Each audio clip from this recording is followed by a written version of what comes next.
Hi guys, this is Ryan with Mama on Mission, and today I'm going to share with you what we read in October 2018. First, I will tell you that this was not a good reading month for me.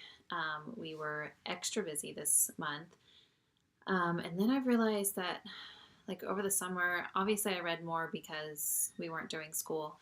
Um, but then I was like, oh, once school started, my reading didn't really change that much. Well, that was true until co-op started. I realized that I did a lot of reading on Tuesdays because even when school started, I only planned for a 4-day week because I knew co-op would be starting in September. So now my Tuesdays are completely gone and I do not do nearly as much reading. Um, so because I've had very little opportunities to read, when I do read, I kind of want that like escape because I've been busy and stuff. And so I've been reading a lot of fiction and not much nonfiction.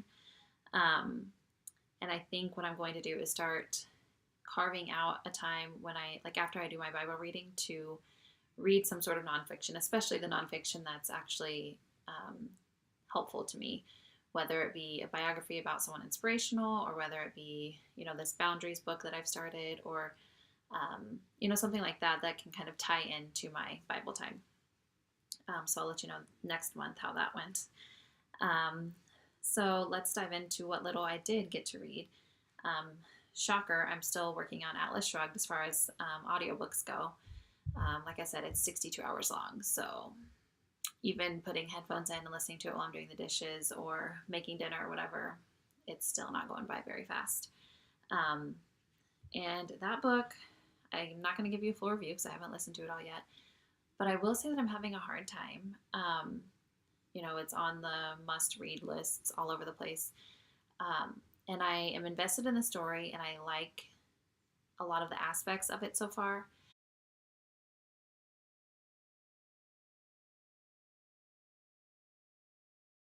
And I'm trying to decide if it's something that I can kind of read past, or I guess listen past, and continue on and stick it out, or if I'm not going to be able to finish it. I'm just not sure. So I'll let you know next month if I stuck that out or not. And I'm also I'm going to start adding in my favorite podcast. I know that's not technically reading, but that's the reason why I don't have a little bit more of Atlas Shrugged done, because sometimes during those cooking times and dishwashing times, I want to listen to my podcasts. And I have a whole list of ones that I listen to off and on, and I'm not going to give you that whole list, but I'm going to let you know each month kind of which ones have piqued my interest the most. And a classic favorite of mine, and you've heard me mention it on this channel before, is Risen Motherhood. If you have not listened to them and you are a believing mom, please check them out. They are so good. So I've been listening to a lot of them now that they've come back. They took a break over the summer.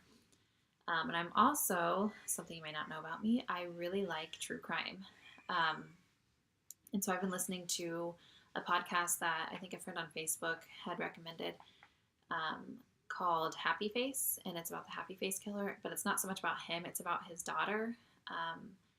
And I've always been super interested in, people who do these heinous crimes. What was their family like? What is their family thinking and feeling? And I mean, I don't know. It's the one I listened to yesterday. They come out with a new one every Friday. So the one I listened to yesterday, like, literally had me in tears because it's just like, man, that is a burden to bear. And I will link both of those podcasts below if you want to check those out. Now back to actual books. For what little nonfiction I have read, I'm still plugging along in Boundaries, but I'm sorry for there. But like I said, I'm not making it very far. I've just not been into nonfiction, so I'm going to try to get this in my morning time, and just see what happens. I don't know. And update, I am getting ready to restart Revelation Wellness, or Wellness Revelation, sorry. I had put this down, and I will have another video on my health update on why I'm picking this back up. But I'm going to kind of just skim through the parts that I've already read and then pick it back up and start again. And I'll talk more about this in my other video, so I'm not going to give any more reasons why on that right now. For fiction, for me personally, I finished Roll of Thunder, Hear My Cry, if you watched, I believe it was my What I Plan to Read This Fall video, which I realize now was such an optimistic number of books. Um, but I'm trying to get through some Newbery winners that I never read, um, either as a kid or, just haven't been introduced to and never heard of, or had never heard of them, or just never thought to pick them up as a kid. Um, and oh my goodness, this book, why did I not read this as a kid? So, so good. And I would have loved this as a kid because I was super big into like injustice type books, if that makes sense. I really liked mystery, and I really liked like injustice and I don't know, like the underdog type books, I guess. But this was so, so good. And I'm sure a lot of you have already read it because it's on a lot of, especially if you're a homeschool mom, because it's on a lot of reading lists for school curriculums. But I had never read it and I was blown away. And I really, really want to read the sequel now. And then I hope to have this done before the end of October, but it didn't happen. But I have started Frankenstein, and I'm not far enough into it yet to have an opinion one way or another, but I've started it. Now for our read alouds. I read aloud to, in case you're new here, my kindergartner and my second grader. We read aloud both during school and not every night because we don't always have time. But the evenings when we're home at a decent time, we have read aloud time at night. And we finished Charlie and the Great Glass Elevator. I'm a huge doll fan, as I've mentioned before, but this was not one of my favorites. I mentioned last time that the beginning was hilarious, and it was. Like, I was in tears reading it. Then I made my husband read it out loud, and he and my sister and I sat at the kitchen table and all laughed until our stomachs hurt because him reading this certain part that was so funny in his Russian accent, and I don't know, it was just really funny. Anyway, this is not one of my favorite doll books. Wasn't terrible, just wasn't that great. But both my boys gave it a thumbs up. We have a scale that my second grader started. When I ask him if he likes a meal or a book or something, he either does this. It started out this, this, and this, which was fine. But now he does this, this, this, this, this. But he and my kindergartner both gave this a thumbs up, so they enjoyed it, probably because it was very silly and nonsensical, and they're 5 and 7-year-old boys, so what do you do? And then we've started a little less silly, The Trumpet of the Swan by E.B. White, one I've also never read. And so far so good. We are not super far into it, maybe like a quarter. But so far we like it. The boys are really interested in it. They listen well to it, so we're going to consider that a win so far. They both gave it a thumbs up so far, by the way, too. Let's see. Then my second grader, what he's reading. Again, my kindergartner has just kind of started being able to read, so he doesn't really read by himself much still, unless it's for school. But my second grader is a reading machine now. I think I mentioned last month that he started reading a few of the Bailey School Children books. And so he wanted to read some more of those, so he read Aliens Don't Wear Braces. I found this at a bookstore for, I don't remember, but it was really cheap. And he read it really quickly, and he thought it was hilarious. He gave it a thumbs up. I give it a meh. I didn't read it, but as much as I like these books as a kid, I realize now that I'm adult that they're really just kind of goofy, but I mean, it's fine. And then he read, I don't have it with me because it was a library book, he read Dinosaur Cove, what was it? The Attack of the Tyrannosaurus. He also gave that a major thumbs up. He said that was really good. So I'm going to be checking out probably the second one for him if I can find it. And again, I don't really have I don't have an opinion one way or the other on that one.